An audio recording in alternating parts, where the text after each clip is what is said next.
If you didn't think Trisha's past resurfacing could get any worse, I've got some tea for you. Trisha Paytas dated a PEDO and defended him. So why hasn't anyone talked about this? So in today's Respill, we're going to be covering everything Trisha Paytas related, from her failed skincare line shutting down to the topic of her controversial ex-boyfriend and the fact she defended him. What the is it gonna take to get rid of this bitch? We also need to have a serious discussion about Ethan and Gila, knowing about Moses engaging inappropriately with their fans. So put on your drama seatbelts and let's take a ride in the tea time machine. And warning, shit's about to get real. Did everyone forget that Trisha Paytas literally dated a PEDO and then defended him in one of her since deleted videos? And had I not posted a picture with him and people just taking that and like running with it and just like finding out all this stuff, I probably would have hung out with him again. And it's not because of his past and what people have found out or are accusing him of that I'm not talking to him anymore. It's just not fair to him, because while this happened years ago, there's already been a judgment. It's not news. It's not, it's not a thing that's current and he's trying to get past it. It's not fair to him for me to, but again, Did I hear Trisha correctly? Did she really state she would have kept hanging out with him if it wasn't for the backlash she got from fans at the time? And yet Trisha has the nerve to act all high and mighty when Vlog Squad member Brandon was called out for dating a 17-year-old. Trisha is a literal joke. So let's investigate who Trisha defended and what they've been prosecuted for. LA Times have written this article back in August 2012 about the man. It reads, "Man pleads to photographing boy 3 in Dodger Stadium room. A part-time actor has pleaded no contest to secretly photographing a 3-year-old boy last month in the men's room at Dodger Stadium," the Los Angeles City Attorney's Office said. Even Francisco Gomez, 26, of Hollywood, faced up to a year in county jail, a city prosecutor said. But under the plea agreement, Los Angeles County Superior Court Judge Peter Hernandez sentenced him Tuesday to 3 years probation, 300 hours of community service, and 10 days of Caltrans labour. Additionally, Gomez is prohibited from going to Dodger Stadium, taking photographs of anyone without their permission, or possessing a camera, cell phone, or any other recording device while using a public restroom. So yeah, that's who Trisha dated and defended. And while we're on that same topic, we can't forget that video that resurfaced where Shane and Trisha were acting inappropriately with Trevor Moran when he was only 16. For some reason at the time, only Shane got the backlash for that video, not Trisha, when she was acting just as problematic by checking out what type of he was wearing. Trisha's fans of course defended her when this video resurfaced, and here's a look at a popular comment defending her earlier this year. "Trisha is an icon. Y'all better leave her be. She was clearly so uncomfortable here, I can tell. Shane is the one asking about his I don't care, I don't care, I don't care." And to make things worse, here's a list someone made on the Frenemies subreddit of problematic videos and content Trisha has been called out for, but not that many people are talking about. To top it all off, Trisha recently excused her behaviour on TikTok and made up this convenient excuse for all of her past toxic content. Honestly, I don't remember. I was probably up. I was crazy back then. So Trisha's brand deals have all come to a screaming halt, including her skincare line that launched earlier this year. There were so many things wrong with that anyway. People were allegedly getting chemical burns.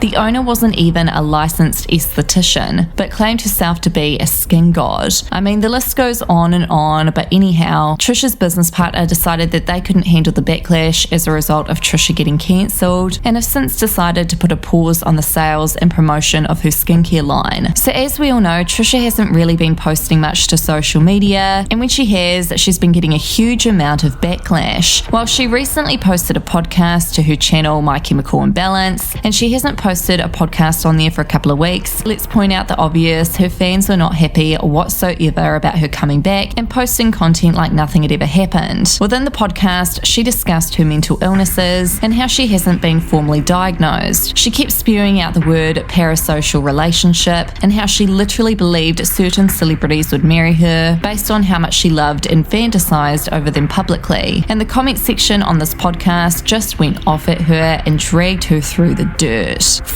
Liar, bully, abuser, manipulator. Yep, you manifested all of this into your life and put it out there, and now the universe has spoken. Why would Britney Spears want to be your friend when you're known for destroying and anyone that comes into your life. Maybe be friends with her dad. I could see you guys getting along. Lol, Trisha learned a new word. Trisha will say 1,000,000 words each day for years, make hundreds of videos, and still be the same horrible person at her core. History keeps repeating itself with her. Trish learned a new word. I've been the person in the parasocial relationship. Obviously, I'm parasocially, where people were in parasocial relationships with me. Like, say nothing by using as many words as possible. Also, oh boy, Trisha learned a new term that she's now going to identify with. Now Moses is her first relationship? That doesn't even make sense. Stop blaming us for you not taking accountability. We aren't doing anything wrong. It's all you, babe. I get the feeling she doesn't really want help through actual treatment, but rather to have a mental illness she can blame all her issues on. She uses wrong terminology. Seems not really good informed. I wonder what her therapy sessions actually look like. I can't stop watching. It's like a train wreck. I used to have so much love for you. It's so hard. I used to tell myself you were truly a caring person, but it has come apparent that you are not. You are everything you hate, Trisha.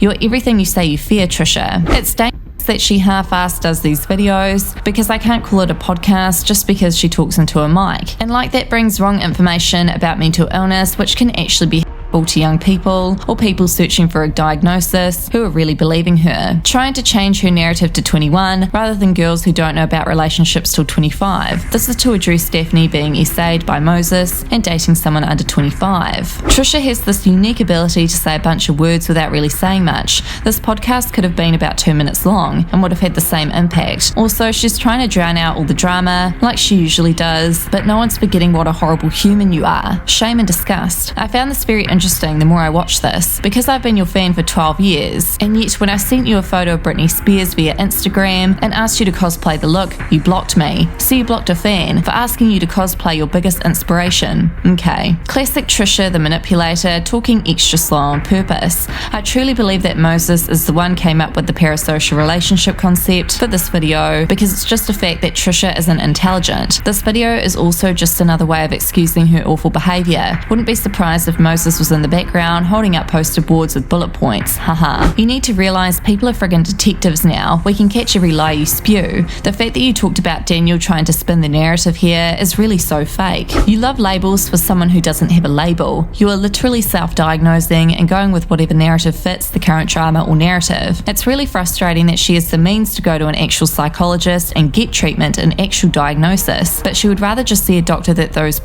at whatever problem they think you might have. It's You're not getting shamed because of your mental health. You're getting shamed because you've been a terrible person. Yeah, so what we can gather from Trisha at this point is that she speaks lies out into the universe and believes them, and then thinks everyone else is the problem except for her. So lastly, what I wanted to bring to people's attention was this post on Reddit. It's about Ethan and Gila allegedly knowing about Moses engaging with their fans. So up until this point, as we've found out from Moses's exes, he used H3, being his family, as a means to manipulate H3's fans into dating him. And we also found out through his exes that Moses hated Ethan with a passion and was driven by jealousy, as he really wanted his own YouTube channel to take off, and it never did, so he got with Trisha Paytas and has scored his meal ticket. Yay for him. Well, people are now calling him out on his shit, and this post on Reddit delved into whether Ethan and Gila should be held accountable for Moses interacting with their fans. Ethan and Gila knowing about Moses engaging with fans. I've been seeing it foot soldiers accusing Trisha of being a hypocrite and not supporting